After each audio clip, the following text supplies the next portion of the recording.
নীল দর্পণ গল্পের শেষ পর্বে স্বাগতম।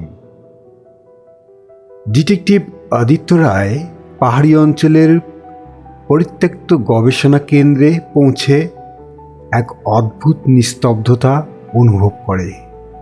গভীর রাতের নিস্তব্ধতায় দূর থেকে ভেসে আসছে কিছু যন্ত্রপাতির অনিয়মিত শব্দ।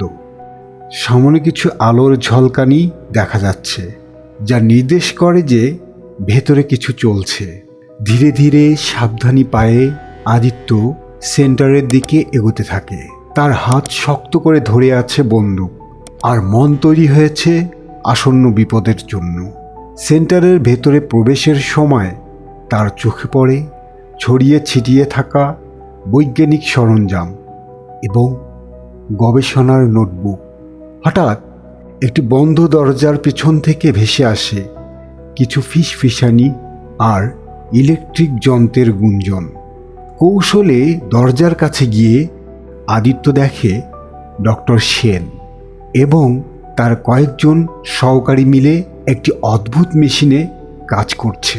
মেশিনটি নীল আয়নার শক্তিকে আরও বিশালভাবে ব্যবহার করার জন্য তৈরি করা হচ্ছে। ডক্টর সেনকে প্রথমবারের মতো সরাসরি দেখতে পেয়ে আদিত্য তার মনের মধ্যে তীব্র রাগ অনুভব করে। তার সামনে দাঁড়িয়ে থাকা মানুষটি এতগুলো মানুষের মৃত্যুর জন্য দায়ী এবং সে এখনও নির্দ্বিধায় আরও ক্ষতির প্রস্তুতি নিচ্ছে। আদিত্য জানে এবার তাকে থামানো জরুরি। ডক্টর সেন, আদিত্য দৃঢ় কণ্ঠে বলে।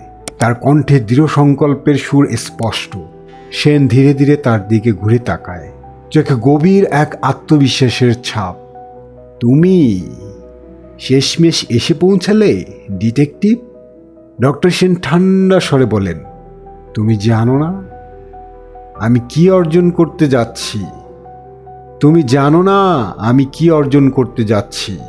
আমার কাজ মানবজাতির ভবিষ্যৎ বদলে দেবে। তোমার এই কাজ অনেক নিরীহ মানুষের জীবন কেড়ে নিয়েছে, আদিত্য বলে। তোমার গবেষণার মাধ্যমে যে ক্ষতি হচ্ছে তা তোমার চোখের সামনেও পরিষ্কার। ডক্টর সেনের চোখে হঠাৎ রাগের ঝিলিক দেখা যায়। তিনি বলেন, তারা ছিল শুধু পরীক্ষার নমুনা। আমার গবেষণা সফল হলেই তারা ইতিহাসের অংশ হবে। আমি মানুষের মনের সীমাবদ্ধতাকে ছাড়িয়ে যেতে পারবো। আদিত্য বুঝতে পারে যে কথার মাধ্যমে ডক্টর সেনকে থামানো সম্ভব নয়। ডক্টর সেন তার মেশিন চালু করে দেওয়ার মুহূর্তে আদিত্য সামনে ঝাঁপিয়ে পড়ে।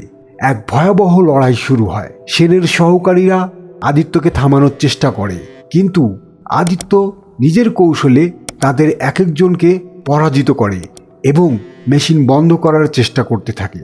এদিকে ডক্টর সেন আরেকটি আয়না সামনে এনে সেটির মাধ্যমে এক বিপজ্জনক আক্রমণের চেষ্টা চালায়। আয়নাটির আলোকছটা মুহূর্তেই এক ভয়ঙ্কর হ্যালুসিনেশন তৈরি করে, যা আদিত্যের মস্তিষ্কে আক্রমণ করে। কিন্তু আদিত্য দ্রুত নিজের মনকে শক্ত করে এবং সেই বিভ্রম থেকে নিজেকে মুক্ত করে।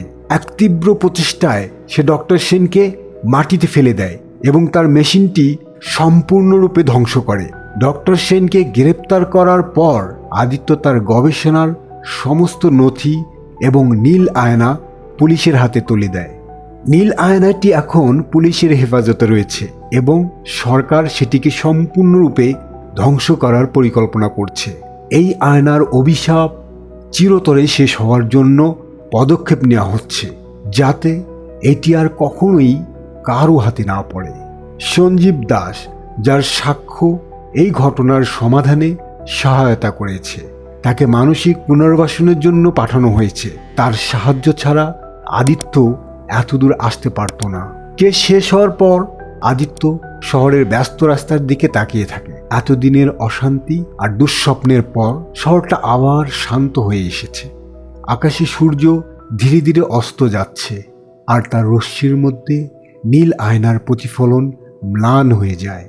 আদিত্য নিজেই ভাবতে থাকে কিভাবে বিজ্ঞান ও প্রযুক্তির অপব্যবহার এতটা বিপজ্জনক হয়ে উঠতে পারে। যদি তা নৈতিকতার সীমা ছাড়িয়ে যায়, তিনি উপলব্ধি করেন দায়িত্বশীলতা ছাড়া জ্ঞান শুধুমাত্র বিপদই বয়ে আনতে পারে।